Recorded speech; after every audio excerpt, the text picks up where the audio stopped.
we've got it all coming together for the Daytona 500. 2014. That's exactly right. What's the process like now for the next 3 weeks to take everything we've learned and put it all together and leave here thinking that we're going to have cars fast enough to win the Daytona 500? Yeah, Billy, what's that process?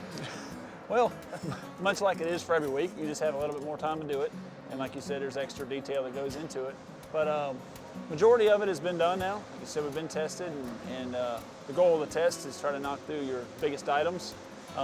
You go back and you're down there for a week and a half, but really it's tough to get a lot of on-track testing done when you're down there.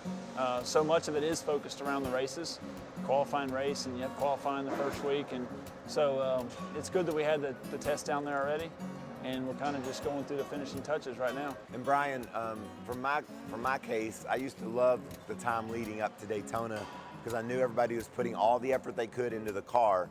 And when it got there, it was up to me to go get it done. And I loved that because I had great teams, so I had fast cars that I knew I could get it done. It's got to be a great feeling for you as a driver to look around the shop, know all the information that these guys have collected, and know that there's hundreds of people, literally hundreds of people, that are tuning and working in order to give you the kind of car you need to go win the Daytona 500 with.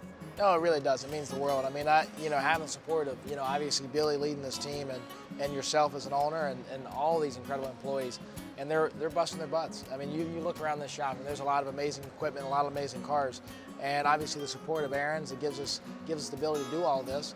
And I know Toyota's working on some great new engine packages for Daytona, and then you get down there at Daytona 500. It's just so special. When you go through that tunnel, when you come out the other side, and you know the weekend's starting, you look up at the stands, and it's just, everything's empty and quiet, but you know it won't stay that way for long. And the race is coming, and like you said, when you get in that race, it's a whole different, everything up to that point, these guys matter more than almost anywhere else.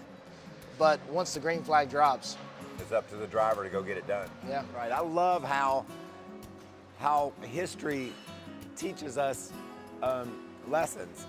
My lessons from 2011 was, I can still do this. I can still win at Daytona. Went back there in 13 last year in this number 55 car that you were working on and finished in the top 5.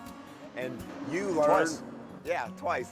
And you learned while working on the cars that back in the 2001, 2003 time period when I raced with the DI, that you know how to tune cars to make them win races. And Brian, you've been a threat ever since you showed up in NASCAR. You haven't got a win at Daytona, but the sister track Talladega you won at. So how much do you look forward to showing everybody that this team, this band of misfits, if you will, you've been out on your back for a little bit, Billy's just stumbling in as crew chief.